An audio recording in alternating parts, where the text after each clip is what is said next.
जय शिवराय मंडळ. मी पत्रकार, लेखक, दिग्दर्शक आणि अभिनेता म्हणजे तुमच्या सगळ्यांचा लाडका अमृत भाऊजी. माझ्यासोबत आज आहेत अजून एक भाऊजी. त्यांचं नाव आहे मंगेश दादा. गेली अनेक वर्षांपासून ते होम मिनिस्टर असेल म्हणजे वेगवेगळ्या क्षेत्रामध्ये काम करत असताना तुम्हाला सगळ्या महाराष्ट्राला मनोरंजनाचं काम ते देत असतात. संपूर्ण महाराष्ट्रामध्ये त्यांचे गेले अनेक वर्षांपासून दौरे चालू आहेत आणि हे सगळं चालू असताना योगायोगाने आज ते सहज आपल्या घरी आले होते. तर दादांना म्हटलं चला की बाबा आज आलेतच तर तुमचा जीवन प्रवास एकदा अनुभवायला मिळाला तर खूप बरं होईल. कारण असं होतं बघा की हे दिसायला खूप छान वाटतं, दादा फॉर्च्युनर मध्ये फिरतात हे ते, पण त्याच्या मागची जी सत्य कहाणी आहे, जो स्ट्रगल आहे, तो आपण दादांच्या तोंडून ऐकून घेऊयात. दादा नमस्ते. नमस्कार. सगळ्यात आधी स्वागत आहे तुमचं आपल्या घरी. आणि मला आता पहिला माझा एकदम साधा सिंपल प्रश्न असा घेतो की डायरेक्ट तुमची सुरुवात सांगा की तुम्ही कधी सुरुवात केली होती, इथपर्यंत कसे कसे पोहोचले. तशी तर दादा सांगायला जायचं म्हणजे मी एका राजकीय पक्षामध्ये काम करत होतो. एक सांस्कृतिक विभागाचं काम करत असताना ऍक्च्युली मी नगर जिल्ह्यातले आणि नगर जिल्ह्यातलं जे टॉकिंग असतं, बोली भाषा असते, थोडीशी वेगळा पॅटर्न आपला असतो. नगरी पॅटर्न हा थोडासा वेगळा आहे. आणि नगर जिल्ह्यातून मी पुणे जिल्ह्यात गेलो होतो आणि एक सरासरी 8वी मध्ये असताना मी पहिल्यांदा, मला फक्त एकच होतं की मला डेअरिंग करायची आहे, मला स्टेजवरती जायचंय, भले मला येऊ अगर नाही येऊ, पण मला स्टँड घ्यायचंय, उभं राहायचंय. ह्या अनुषंगाने मी पहिल्यांदाच पाणी या सब्जेक्ट वरती भाषण केलं होतं. आणि ते भाषण असं होतं की संपूर्ण शाळा हसली होती, संपूर्ण शाळा. आणि शाळा पहिल्या भाषणाला हसली, नंतर मी प्रत्येकाच्या हसण्याचं कारण बनन हे मला माहिती नव्हतं. कारण घरात तशा काही गोष्टी नव्हत्या की बाबा आपण शेतकरी कुटुंबात वाढलेलो, आपण परिस्थिती एकदम म्हणजे बेताची परिस्थिती, अशा स्वरूपात वाढलेलो. आणि त्यात नवीन जिल्ह्यामध्ये, नवीन गावामध्ये एक टास्क होता आपल्यासाठी. आणि त्यातून हे झालं. आणि नंतर राजकीय त्या असणाऱ्या पक्षामध्ये काम करत असताना सांस्कृतिक विभागाच्या माध्यमातून रांगोळी स्पर्धेचं आयोजन केलं होतं. आणि रांगोळी स्पर्धेच्या आयोजनाच्या बक्षीस वितरण समारंभाच्या वेळी मला थोडंसं बोलता आलं नाही किंवा बोलण्यामध्ये मी काही गोष्टी फसलो. तर तिथून जे आमचे अध्यक्ष होते ते बोलले, अरे तुला बोलता येत नाही तर तू कार्यक्रम का घेतो. मग त्यांनी ती गोष्ट हिनवली होती आणि त्यातून कुठंतरी आज त्यांनी ते हिनवलं. त्यावेळेस ते वाईट वाटलं, पण आज त्यांनी ते हिनवलं, ते फायद्याचं झालं. जर ते मी मनावर नसतं घेतलं तर आज मी महाराष्ट्रात गाजत नसतो आणि महाराष्ट्रात मी दुसऱ्याच्या हसण्याचं कारण बनलो नसतो. म्हणून आयुष्यात अशा काही गोष्टी येत असतात ज्या पॉझिटिव्हपणे घेतल्या पाहिजे. निगेटिव्हपणे घेतल्या की आपण यश हे संपादन करू शकत नाही. मी ती गोष्ट पॉझिटिव्हपणे घेतली. आणि त्यानंतर मध्ये छत्रपती शिवाजी चौकात दांडिया स्पर्धेचं आयोजन होतं. 3 वर्ष मी दांडिया स्पर्धेचं निवेदन केलं. माझे गुरुजांनी मला माईक धरायची संधी दिली. आदरणीय अनिल तात्या दिवटे यांनी मला त्या असणाऱ्या संपूर्ण कार्यक्रमाचं निवेदन 11 दिवसांचं निवेदन करण्याची संधी दिली. 3 वर्ष मी कंप्लीट ते निवेदन केलं. अगदी संपूर्ण 10 दिवसाचे 100 रुपये रोज प्रमाणे 1100 रुपये मला ते त्या नवरात्रीत त्या काळात भेटायचे. म्हणजे पहिलं काम माझं ते, त्यातून मी सुरुवात केली. आणि शिवजयंतीच्या निमित्ताने मी 2012-13 ला शिवनेरीवरती गडावरती गेलो होतो. आणि तिथं त्यावेळेसचे मुख्यमंत्री आपले फडणवीस साहेब, एक 14-15चा काळ असेल, 14ला ते मुख्यमंत्री झाले, त्यावेळेस ते वरती आले होते. आणि तिथं असणाऱ्या जन्मस्थानाजवळ मला माईक भेटला आणि मी माझ्यातली जी कला आहे ती दाखवण्याचा प्रयत्न केला. आणि त्या किल्ल्यावरती आजूबाजूचे सरपंच हे सगळे मंडळी येत असतात. मग त्या अनुषंगाने मला तिथं एक ताई भेटला, येणेरे गावच्या ज्या सरपंच होत्या. मग त्यांच्याशी माझं बोलणं वगैरे झालं आणि मग मी त्यांना म्हटलं, ताई असं असं आपण होम मिनिस्टरचं काम करतो. मग त्यांनी माझा कॉन्टॅक्ट वगैरे घेतला आणि एक 14-15 साली त्यांनी पहिला कार्यक्रम करण्याची संधी दिली. पहिला कार्यक्रम पण मी असा केला की त्यावेळेस मला 102 ताप होता. मी त्यांच्या घरी गेलो, नाश्ता केला, त्याचबरोबर मी गोळ्या खाल्ल्या आणि गोळ्या खाल्ल्यानंतर जरा रेस्ट घेतली. आणि पहिल्याच कार्यक्रमाला 500 ते 700 महिला होत्या. म्हणजे मला त्यातल्या काय कुठल्या गोष्टी, पण एक आत्मविश्वास होता, ही गोष्ट मी करू शकतो आणि करणार. मग त्या अनुषंगाने ते सगळं काही कार्यक्रम एकदम ओके मध्ये झाला आणि अशा स्वरूपात होम मिनिस्टर या कार्यक्रमाचं पर्व सुरू झालं. हा सगळा प्रवास करत असताना आता ठीक आहे, समजा फॉर्च्युनर सुरुवात कशी केली होती तुम्ही आणि किती जणांची टीम वगैरे कसं असेल. सुरुवातीला तर मी एका चप्पल होलसेलरच्या इथे काम करत होतो. आणि तिथं काम करत असताना माझाच एक सहकारी माझ्या बरोबर होता. आणि त्यावेळेस मी अगोदर 2012 साली पेप्सिको कंपनीमध्ये ऍज अ सेल्स एक्झिक्युटिव्ह म्हणून एक 3-4 वर्ष काम केलं. आणि त्यानंतर मी माझी पहिली गाडी 2012 साली घेतली. मग त्या गाडीवरती मी आणि माझा मित्र होम मिनिस्टरच्या कार्यक्रमानिमित्ताने जायचो. पहिल्या कार्यक्रमाला तसंच 2 व्हीलरवरती आम्ही गेलेलो. आणि आमचा तालुका म्हणजे पर्यटन तालुका, प्रचंड बिबटे. बऱ्याच वेळा 8 व्हीलरवर जात असताना अनेकदा बिबटे आडवे गेलेत, सगळ्या काही गोष्टी झाल्यात. हा संघर्ष करून खऱ्या अर्थाने आज इथपर्यंत आपण पोहोचलोय. आणि म्हणतात ना, आयुष्यात ज्याच्या संघर्ष आहे तो यशोगाथा लिहिल्याशिवाय राहत नाही. जी सुरुवात झाली आताच नका सांगू समजा, पण सुरुवात झाली तो पहिला शो, ते मानधन किती होतं आणि कसं केलं होतं? पहिल्या शोचं माझं मानधन एक सरासरी 3,000 रुपये होतं. अशा स्वरूपाचा तो कार्यक्रम होता. आणि त्या सरपंच ताईंनी आजही मी प्रत्येक त्यांचा बर्थडे असू द्या, कुठलंही काही असेल तर मी न चुकता दरवर्षी त्यांना फोन करत असतो की ताई, तुमच्यामुळे मी आज इथे आहे. आणि त्यांनी तो काँग्रेसच्या त्यावेळेस त्या तालुका अध्यक्ष होत्या, त्या एका कार्यक्रमानंतर त्यांनी लगेचच पुढे आल्यानंतर गणपती नवरात्र आली होती. मग त्यानंतर त्यांनी तालुक्यातल्या अनेक ठिकाणी एक 10-12 कार्यक्रम दिले. मग हळूहळू ते मंगेश फाकटकर नाव हे असणाऱ्या त्या प्रत्येक गोष्टीमध्ये पोचलं गेलं, गावांमध्ये पोचलं गेलं. मग त्यानंतर इलेक्शन आलं, कुठलंही काम आलं तर त्या माध्यमातून आपलं नाव हे जनतेपर्यंत पोहोचलं, रसिक श्रोत्यांपर्यंत पोहोचलं आणि अशा स्वरूपात आपला प्रवास सुरू झाला. हे शब्द भांडवल जे आहे एवढं तुमच्याकडे, आता मी बऱ्याच 2-3 वेळा तुमचे कार्यक्रम पाहिले लाईव्ह मध्ये, तर शब्द भांडवल जे आहे, हे कुठून काय वाचन केलं त्याला, काय याचा आधार काय नाही? खरं तर दादा, माझा स्वभाव असा आहे, मी माझ्या कार्यक्रमामध्ये संपूर्ण व्हिडिओ काढत असतो आणि व्हिडिओ काढल्यानंतर मी माझे व्हिडिओ घरी गेल्यावर बघत असतो. आज जो मी कार्यक्रम केलाय याच्याकडनं माझ्याकडनं काय चुकलंय का, मी कुठल्या गोष्टी पुढच्या वेळेस प्रिपेअर केल्या पाहिजे, मी बोलताना काय माझं चुकतंय का काय. आणि त्याचबरोबर जे वक्ते आहेत की ते कसे बोलतात, कुठल्या शब्दाला कशा स्वरूपात ते वरच्या अँगलला नेतात, कुठला शब्द खालच्या याला आणला पाहिजे, पुढचा वरच्या फ्लोला घेतला पाहिजे, ह्या गोष्टींचा मी वाचन करण्यापेक्षा ऐकण्यावरती जास्त भर देतो. रोजचा 1-1.5 तास बाकी कुठल्या गोष्टीला नाही दिला तर मी ते भाषणं असतील, वक्ते असतील, हे ऐकण्यामध्ये जास्त प्राधान्य देतो. आणि यातूनच तो शब्दकोश आपल्याला भेटतो. आणि देवानी एक चांगली गोष्ट दिली आहे मला, की एखादा शब्द भेटला तर त्याच्यावरती 10-20 शब्द आपोआप तयार होतात. ही देणगी म्हणावी लागेल. आणि त्यातूनच ह्या सगळ्या गोष्टी बाहेर येतात. आठवणीतला एक असा कार्यक्रम का जो वाईट अनुभव आहे, आणि असा एक सांगा का जो एकदम चांगला आहे? खर तर वाईट अनुभव आलेला कार्यक्रम आतापर्यंत तर असा काही झाला नाही, पण चांगले अनुभव येणारे कार्यक्रम बरेच झाले. वाईट अनुभव म्हणजे एखादा कार्यक्रम बुक झाला, काही कारणास्तव कॅन्सल झाला, पण त्याला वाईट अनुभव म्हणता येणार नाही. पण तरी सुद्धा अनुभव येतच असतात. जो संघर्ष करत असतो त्याच्या आयुष्याला अनुभव आल्याशिवाय तो काय पुढे जाऊ शकत नाही. कारण की जो शून्यातून वरती जात असतो, कुठलं बॅकग्राऊंड नसतं, त्याच्या आयुष्यात अनुभव आल्याशिवाय ह्या काही गोष्टी होत नाही. पण बऱ्याच ठिकाणी छान प्रेम मिळालं, लोकांनी जे चेअरिंग केलं, त्यातूनच आपण आपल्याला अपडेट करत करत इथं आलो आणि आजपर्यंत हा प्रवास चालू आहे.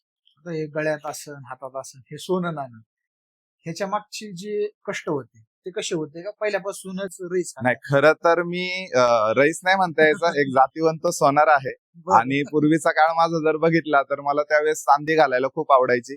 त्यावेळेस 2-2.5 किलो चांदी मी घालायचो. ज्यावेळेस कॉलेजमध्ये पण जायचो त्यावेळेस पण चांदी वगैरे घालायचो. आणि लोक त्यावेळेस मला म्हणायचे, आज तू चांदी घालतोय, तुझ्या गळ्यात सोनं येणार. मी त्यांना सांगायचो, आज मी चांदी घालतोय, माझे दिवस आल्यावर मी सुद्धा सोनं घालणार. आणि साईबाबांमुळेच खरं तर माझ्या आयुष्यात सोन्याचे दिवस आहे. मी 23 वर्षांपासून साईबाबांची पायवारी करतो आणि खऱ्या अर्थाने त्यांच्यामुळेच आज, म्हणून त्यांना मी सोन्यात घातले, कारण की त्यांनी मला सोन्यात ठेवले, म्हणून खऱ्या अर्थाने हे सगळं काही आहे. आणि आयुष्यामध्ये माणूस जसा जसा हे होत जातो, पैसे कमवतो, त्यातून आपोआप तो अपडेट होत असतो. आणि आपलं क्षेत्र म्हणजे काय, दिखताय तो बिकताय. आपल्याला दाखवल्याशिवाय पर्याय नाहीये, नाहीतर लोक मग आपल्याला त्या पद्धतीमध्ये बिहेव्हिअर करतात. तुम्हाला तर चांगलं माहिती असतं. असं कधी कधी झालं की पहिली एक तारीख दिली, त्याच्यानंतर दुसरी तारीख आली, आणि मग ते मॅनेजमेंट कसं करत होते? नाही, बऱ्याच वेळा असं झालं. आता 1 वर्ष तर असं होतं 2018 साली, मी जवळपास गणपती आणि नवरात्री एक 36 शो केलेले त्या 18 दिवसांच्या पिरियड मध्ये. त्यावेळेस नवरात्रीच्या वेळेमध्ये 3 दिवस असे होते की रोजचे 3 कार्यक्रम होते. आणि 1 दिवस तर असा होता, टास्किंग होता माझ्यासाठी. एक कार्यक्रम जुन्नर तालुक्यात होता, एक कार्यक्रम तुमच्या शिरूर तालुक्यात होता आणि एक कार्यक्रम होता तो संगमनेर तालुक्यामध्ये. आणि तो इथला कार्यक्रम उरकला मी. इथून तरी 4-4:30 ला झालं. इथून गेलो, तिकडे जाऊन 7 ला कार्यक्रम केला, तिथून 9 ला निघालो आणि दुसऱ्या स्पॉटला 10 वाजता पोहोचलो. आणि त्यावेळेस हे तिन्ही कार्यक्रम मी स्वतः स्टँडिंग करून मीच गाडी चालवली आणि मीच गाडी चालून तिथं पोहोचलो स्पॉटवरती. थोडा उशीर झाला, पण हे पण म्हणजे तो आलेला एक छान अनुभव होता. म्हणजे आपण त्या गोष्टी करू शकतो. म्हणजे माणसाने ठरवलं तर सगळं शक्य आहे. सगळं शक्य आहे. पण आपला मराठी माणूस याच गोष्टीत कमी पडतो की तो थोडा आळशी आहे. म्हणून ह्या गोष्टी होत नाही. पण एकदा ठरवलं की सगळ्या गोष्टी शक्य आहे. आता हे सरासरी तुम्हाला 12 वर्षाच्या आसपास झाले, जवळ 12-13 वर्ष झाले.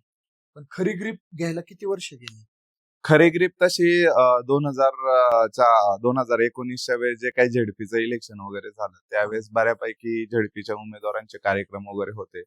मग तिथून पुढे खरी एक ग्रीप मिळाली आपल्याला, नाही का. कार्यक्रमाच्या माध्यमातून बाहेर जायला लागलो आपण, लोकांमध्ये तो परिचय वाढला, लोकांना आपण आपलं काम आवडायला लागलं, मग त्याच्या माध्यमातून काम भेटत गेलं. आणि शक्यतो माझं नुसतंच निवेदन नाही तर माझं इव्हेंटचं पण काम आहे. आणि इव्हेंटचं काम करत असताना आतापर्यंत मी महाराष्ट्रातले एक 10 ते 12 जिल्हे तिथे ऍज अ डेकोरेशन, अँकर, सगळ्या काही गोष्टी सहित आपण पोहोचलेलो आहे त्या तिथपर्यंत. शक्यतो काम करताना आपण अशी गोष्ट करतो की इव्हेंटवाला नसून एक आपला घरचं समजून आपण इव्हेंट करतो, जेणेकरून त्या कामातून आपल्याला 4 ते 5 कामं रिटर्न येतात. एक असं कस्टमर आहे संगमनेर पिंपळगाव निपाणीमध्ये, मी बेबी शॉवरचा कार्यक्रम केलेला एक सरासरी 2021 साली. त्यानंतर त्यांनी त्याचे जे 10 मित्र आहेत त्याचं झाल्यावरती त्या प्रत्येक 10 मित्राच्या घरात जे जे काही कार्यक्रम निघतील ते कार्यक्रम आपल्याला भेटत गेले. म्हणजे तो कार्यक्रम मित्रांनी बघितला, तिथून दुसरा, तिसरा, चौथा अशी कामं भेटत गेली. आता ह्याच्यामध्ये काही गोष्टी जपल्या पाहिजेत, जे आता आपल्या बरोबर भरपूर सारे अँकर आहेत कार्यक्रम करणारे. त्यांनी काय गोष्टी किंवा आपण काय गोष्टी जपल्या पाहिजेत आणि काय गोष्टी टाळल्या पाहिजेत? खरं तर काय कमिटमेंट मोस्ट आहे. जे आपलं काही हो, आता हा विषय निघालायच म्हणून मी सांगतोय. सरासरी 22-23च्या दरम्यान 24ला माझ्या वडिलांचे वडील एक्सपायर झाले. मी रात्रीच जाऊन मैत वगैरे करून आलो आणि त्यानंतर कंटिन्यू म्हणजे दशक्रियेपर्यंत मला रोज कार्यक्रम होते. मी मैत केली, तिथून निघालो आणि लगेच संध्याकाळी कार्यक्रमाला पोहोचलो. म्हणजे कलाकाराचं आयुष्य असं असतं की आपल्या आयुष्यात किती जरी दुःख असले तरी दुसऱ्याच्या सुखासाठी जो उभा राहतो तो कलाकार असतो. आणि जो कमिटमेंट पाळतो त्याला यश कधीच कोणी ओढून घेऊ शकत नाही. त्याचे यशाचे दरवाजे नेहमी त्याच्यासाठी खुले असतील. म्हणजे हे कलाकारांनी पाळणं गरजेचं आहे. कमिटमेंट खूप महत्वाची आहे. मग ते कमी पैशाचं काम असू द्या किंवा जास्त पैशाचं काम असू द्या, जिथं कमिटमेंट गेली त्याला पहिलं प्राधान्य दिलं तर नक्कीच आपलं नाव मोठं व्हायला वेळ लागणार. नवीन सुरुवात होते, काही कलाकार सुरुवात करतात, काही कलाकार घाबरतात. पण हे सगळं करत असताना दिवसांचा जर कालावधी पाहिला तर तो कमी. पण काही भंपक बाता मारतात की मी 10,000 शो केले, 5,000 शो केले, 3,000 शो केले. ह्या गोष्टी शक्य आहेत का किंवा ह्या करायला हव्या की नाही? नाही, कसं आहे दादा, लोकांना पण कळतं 10,000 कार्यक्रम करणारा 1,000 2,000 कार्यक्रम करताना ज्यावेळेस जो त्याचं ते काय म्हणतात आपण प्रेझेंटेशन करतो त्यातून माणसाची किंमत लगेच कळते पुढच्याला. अनुभवी निवेदक आणि अनुभव नसणारा निवेदक. आज ऍडव्हर्टायझिंगचा जमाना आहे, सोशल मीडियाचा जमाना आहे. सोशल मीडियावरती काही कंटेंट टाकलं म्हणजे त्यांना वाटतं की आपण फेमस होऊ किंवा आपण ह्या गोष्टी लोकांना आजकाल वाटतं की जरा लालच दिली तर लोक आपल्याला अप्रोच करतात. पण आजकाल लालच घेणारी लोक फार कमी आहेत. लोकांना पैसे आहेत पण चांगलं पाहिजे. त्याच्यामुळे मी तर मला ठरवलंय आपण 24 कॅरेट गोल्ड राहायचं. ज्याला सोनं खरेदी करायचंय तो सोनाराकडे येणार आहे. ज्याला सोनं नकोय, बाहेर मार्केटला भरपूर चांदी बाकी ऑदर दागिने भरपूर आहे. त्याच्यामुळे आपण आपलं एक स्टॅबिलिटी ठेवली तर लोक आपल्याला पैसे देणार आहेत. जसं की आयफोन ब्रँड आहे, सॅमसंग ब्रँड आहे, विवो ब्रँड आहे. ज्याला जो ब्रँडचा फोन घ्यायचा त्या किमतीनुसार तो त्याच्या पद्धतीत जातो. तसंच ब्रँडनुसार ज्याला मंगेश फाकटकर पाहिजे ते माझ्याकडे येणारच आहे. ज्यांना मी आवडतो ते मला सोडून जाणारच नाही. आणि कसं होतंय, लोक पैसे देतात पण आपण काय करतो, याची त्याची जिरवण्यासाठी याला काम नको त्याला काम नको म्हणून आपण काय करतो, आपला कमीपणा दाखवतो, आपलं व्हॅल्यू स्वतःहून आपण कमी करतो. गिरायकांना तेच पाहिजे. म्हणजे बऱ्याच ठिकाणी होतं की 5,000 2,000 हा. असे पण करतात लोक. जसं की मला कार्यक्रम दिला, मला नाही मिळू म्हणून दुसरा काय करतो का बाबा मी त्याच्यापेक्षा भारी करतो, तो किती 10 म्हटला ना मला 5च द्या. पण आपण 10 वरती आपलं स्टेबल राहिलं पाहिजे. मी 10 घेतोय का तर त्याच्यासाठी मी ते कष्ट केले, जी मेहनत केली ती तुम्ही ओळखा आणि तसे पैसे द्या. बरोबर. असं कधी झालंय का, आता समजा तुम्ही म्हणताय की मी खानदानी सोनार हो. आहे, पण असं कधी झालंय का की कर्ज झालंय अंगावरती आणि अपेक्षा आहे की ह्या महिन्यात किंवा ह्या वर्षात एवढे प्रोग्राम करू आणि हे एवढे एवढे पेमेंटचं नियोजन करू शकतो आपण, पण बऱ्याच वेळेला ते नियोजन होतं, एक तर कार्यक्रम कॅन्सल झालेले असतात किंवा ते नियोजनात बसत नाही. असं कधी झालं? नाही, असं तर आता कसं आहे, व्यावसायिक आपण एक कलाकार आहे. कधी जास्त कार्यक्रम असतात, कधी कमी असतात. आणि मी बनवतानाच ज्या गोल्ड जे बनवलं, काही मी 2 तोळ्याचं बनवलं, काही 3 तोळ्याचं, काही 1 तोळ्याचं. मॅनेजमेंट करताना जरी आपल्याला अडचण आली, तर आपल्या गळ्यात आहे ते गळ्यातून गेलं पण नाही पाहिजे. आजकाल तुम्ही बघताय म्हणजे बरेच जण आहेत मोठमोठ्या चैनी घालतात, मोठमोठे हे करतात. पण मी करतानाच असं मॅनेजमेंट केलं, माझ्याकडे 5 ते 6 चैनी आहेत. मी काही 1 तोळ्याची, 1.5 तोळ्याची, 2 तोळ्याची. आता मध्यंतरी मला गरज होती. मी काय केलं, त्यातल्या 2 चैन काढल्या, गोल्ड लोन केलं आणि माझी जी गरज होती ती भागली आणि माझ्या गळ्यात सुद्धा आहे. तर तेच मी एकच तोडा केला असता आणि तो गाण ठेवला असता, तर लोक उद्या बोलायला झाली असती, आयला यांनी केलं बघा, कर्ज झालं, गाण ठेवलं. माणसाने हे तत्व पाळणं गरजेचं आहे, कारण समाज जेवढा वरती नेतो तेवढाच 10 पटीने खाली पण ओढतो. बरोबर. त्याच्यामध्ये काय काय गोष्टी पाळता तुम्ही जास्त करून? समाजात वागत असताना, बोलत असताना, चालत असताना काय गोष्टी पाळता? शक्यतो मैत्रीची नाते जोपासायला जास्त मी महत्व देतो, मैत्रीच्या नात्याला, कारण यातूनच आपला बिझनेस बिल्टअप होत असतो. बरोबर. आणि मित्र जोपासले तर आपल्याला काम भेटणार आहेत. आणि ह्या गोष्टी सरासरी आपण जास्त त्यांना हे प्राधान्य देतो. जे आपले क्लायंट असतील, जे कोणी नवीन झालेले ग्राहक असतील, असं ह्या स्वरूपामध्ये आपण काम करतो. आता मगाशी जसं तुम्ही सांगितलं की 3 प्रोग्राम केले. समजा चला 3 तालुके जवळचे होते. पण असं झालंय का आज शो ह्या जिल्ह्यात, उद्या शो डायरेक्ट त्या जिल्ह्यात 200-300 किलोमीटरचा प्रवास करायचा. झालंय ना, बरेचदा झालंय. आता एक कार्यक्रम पुणे जिल्ह्यामध्ये होता रिसेंटली, 2 वर्ष अगोदरचा विषय आहे. पुणे जिल्ह्यामध्ये माझ्याच गावाजवळ आर्वी म्हणून गाव आहे. तिथे गणेश जयंतीचा कार्यक्रम होता आणि त्याच्या दुसऱ्या दिवशीच धाराशिवला माझा कार्यक्रम होता. म्हणजे मी तो इव्हेंट केला आणि रात्रीचं एक 11 वाजता मी तिथून निघालो आणि रस्त्याने नगर मार्गे प्रवास केला. पहाटे 5 वाजता तिथं पोहोचलो. पोहोचल्यानंतर त्यांनी आमची सगळी व्यवस्था केली होती. तिथं थांबलो. दुपारी 2-2:30 ला उठलो. जो स्पॉट आहे तिथं जाऊन सगळ्या गोष्टी बघितल्या, काय कसं काय आहे ते, आणि बरोबर मी माझ्या टायमिंग मध्ये तिथं पोहोचलो. कलाकार म्हटल्यावरती कधी काम येईल, कुठलं येईल सांगू शकत नाही. रात्रीचा दिवस करून जगावं लागतं, डोळ्यात तेल घालून आपल्याला जगावं लागतं. किती जरी झोप असली तरी ड्रायव्हर गाडी चालवत असेल तर आपल्याला जागं राहावं लागतं. बरोबर की नाही? आपण वाचलो तर पुढचे वाचणार आहेत. म्हणून ह्या अनुषंगाने किती जरी, माझी एक सवय आहे, मी प्रवास करत असताना मी पण गाडी चालवतो आणि माझा भाऊ पण गाडी चालवतो. तर मी कंटिन्यू किती झोप येऊ द्या, मी जागा असतो. कधी कधी झोप जरी लागली तरी मी हळू घे रे, हळू घे रे. म्हणजे हे काय, एक जो ड्रायव्हर गाडी चालव त्याला त्या गोष्टी माहिती असतात थोडं जरी. पाहिलं तर जीव धोक्यात टाकूनच हो. आणि धाराशिवला जाताना असंच झालं. मी जागा होतो आणि भावाला कुठं गतिरोधक दिसलं नाही. एक भाजीपाल्याची गाडी होती आणि त्याचं जे मागचं जे हे असतं ना, आपण काय म्हणतो त्याला, बंपर असतो. नाही बंपर नाही, मागचा ते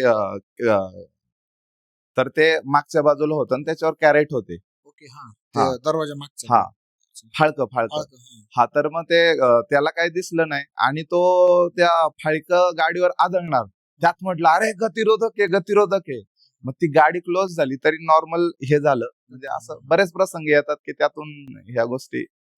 आतापर्यंत असं काय अपघात वगैरे नाही झाला? नाही, असं काय नाही. ते बरं. म्हणजे 13-14 वर्षाच्या प्रवासात हे मात्र जपले. हा. आता सगळ्यात महत्वाचं, कलाकाराचे खाण्याचे हाल भरपूर मोठ्या प्रमाणात. हाल तर आहेच. आता ते किती जरी म्हटलं की नाही खायचं, नाही खाय, पण काम केल्यानंतर तर आपल्याला खावंच लागतं, काही ना काही खावंच लागतं. किती जरी डॉक्टरनी सांगितलं हे डाएट करा, ते डाएट करा, तर ते शक्यच होत नाही. आपण किती जरी घरून डबा बायकोनी बनवून दिला, काही दिला, तर संध्याकाळी तो उघडल्यानंतर ते खायचे आपल्याला हे होतच नाही की हे कसं खावं. आणि माझी एक सवय, मी कार्यक्रमाच्या अगोदर कधीच काही जेवत नाही. कार्यक्रम झाल्यानंतरच बऱ्यापैकी जेवतो. जे काय खायचं, पाणी सुद्धा क्वचित कधीतरी पितो. कारण की पोट जाम असलं म्हणजे जी ताकद आपल्याला पाहिजे ती ताकद आपल्याला कार्यक्रमामध्ये देता येत नाही. ज्या ताकदीने आपल्याला कार्यक्रम करायचा ती ताकद आपल्याला दाखवता येत नाही. नगर जिल्ह्यामध्ये तुम्ही लागोपाठ शो केले होते. हो, त्या शोचा एकदम भारी होता. खरं तर मी विकी भाऊ जगतापांना पहिल्यांदा भेटलो. माझ्या सगळ्या काही गोष्टी दाखवल्या. संग्रामभाई यांचे बंधू, जे सगळं संग्रामभाई यांचं फाउंडेशन पाहतात, मग मी त्यांना भेटलो आणि तो प्रसंग पण मी असंच त्यांना रिसेंटली कॉल केलेला की असंच बाबा, असे कार्यक्रम मी करतो, तर कसं काय आहे तुमचं प्लॅनिंग. तर मी त्यांना माझे व्हिडिओज वगैरे दाखवले. त्यांना व्हिडिओज आवडले. मग त्यांनी मला भेटायला बोलवलं. मी 2 वेळा त्यांना भेटून आलो आणि दुसऱ्या वेळेस त्यांनी मला पॉझिटिव्ह सगळ्या काही गोष्टी दाखवल्या. मग आवडल्यानंतर नाव वगैरे ठरलं, सगळ्या काही गोष्टी झाल्या. जे काय मानधनाच्या ज्या काही गोष्टी त्या ठरल्या. आणि त्यानंतर पहिलाच कार्यक्रम नगर मधला, नगर शहरातला माझा पहिलाच कार्यक्रम होता. आणि पहिल्याच कार्यक्रमाला जवळपास 10,000 प्लस महिला होत्या. वन टाइम मी स्टेजवरती 250 महिला खेळवल्यात आणि पुढच्या 10 मिनिटाला खाली पण पाठवल्यात. आणि आपलं असं नाही की बाउन्सर घेऊन जा, हे करा, शो शायनिंग करा. म्हणजे मी ह्या गोष्टी टाळतो.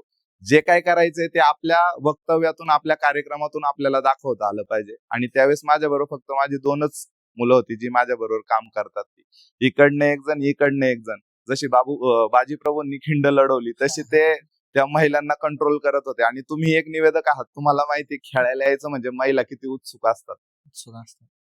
त्याच्यामध्ये बऱ्यापैकी काय होतं की असं तुमच्या बाबतीत कधी झालंय का की महिला आऊट असली तरी आऊट नाही झाली असं सांगणे किंवा चिडचिड होणे? ह्या गोष्टी बऱ्याच वेळा होतात. पण आपला नियमच असा आहे, आऊट ते आऊट. आणि आपला काय कुणाच्या बांधाला बांध नसतो, आपलं काय कोणी नातेवाईक नसतं. पण आपण आपल्या कार्यक्रमामध्ये जे आहे ते एक सामायिक भूमी ठेवली पाहिजे की बाबा जो बाद आहे तो बादच आहे.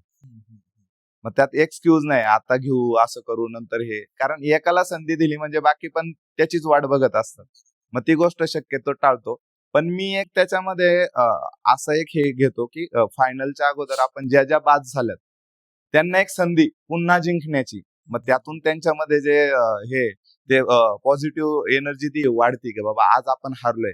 पण माणसाला यशाची पहिली पायरी ही खरं तर जिथून हारतो तिथूनच आपल्याला जिंकण्याची संधी मिळते, पहिली पायरी. म्हणून ती एक संधी त्यांना देत असतो. त्याच्यामुळे महिला हॅपी असतात बाबा, बाद होऊन पण परत एक संधी. आणि त्यातल्या 3 जणी आपण फायनलला नेत असतो.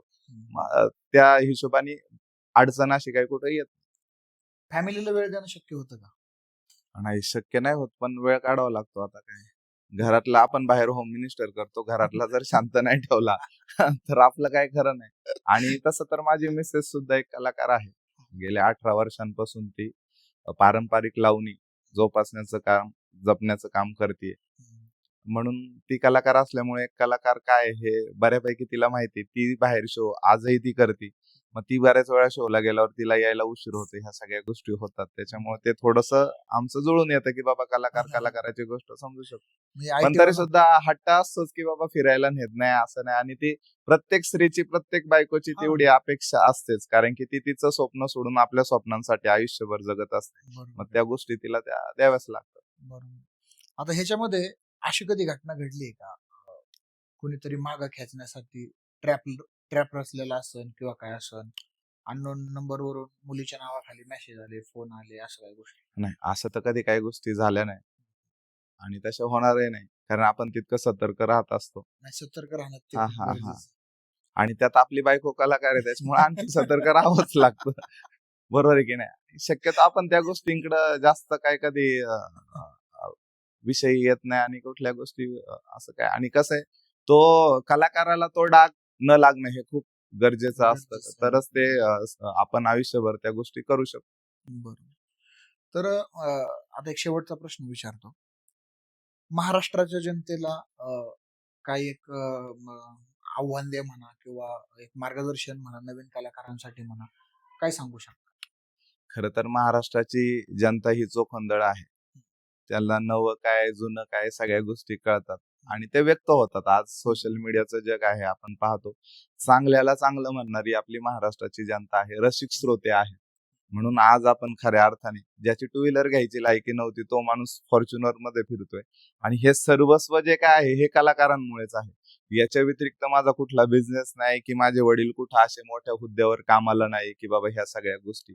जे काय आहे वैयक्तिक अस्तित्व आपण आपलं निर्माण केलंय आणि वैयक्तिक साम्राज्य आपण ह्याच गोष्टीतून उभं केलंय, ते सुद्धा आपल्या बोलण्याच्या माध्यमातून. म्हणून आपलं बोलणं जेवढं दमदार असेल तेवढे श्रोत्यांना ते आवडणार आहे. आणि नक्कीच ते श्रोते आणि नवीन नवीन कलाकार येत असतात. महाराष्ट्र त्यांना प्रेम देतोय आणि नक्कीच पुढेही देत राहणार. कारण की महाराष्ट्राची संस्कृती हीच कलाकारांची संस्कृती आहे. मग पठ्ठे बापूराव असतील, स्वर्गीय विठाबाई नारंगावकर असतील, लोककलावंत, लोकधारा, लोकपरंपरा, वारकरी संतांची परंपरा, राजे शिवछत्रपती शिवाजी महाराज ज्या भूमीमध्ये जन्माला आले त्या भूमीमध्ये आपण राहतो. ती एक ऊर्जा आहे. आणि ती ऊर्जा प्रत्येकाच्या मनामनामध्ये बसली. म्हणून महाराष्ट्रात मराठी माणसाचं अस्तित्व अजूनही टिकून आहे. ती पुण्य आहे खरं तर आपल्या छत्रपती शिवाजी महाराजांची.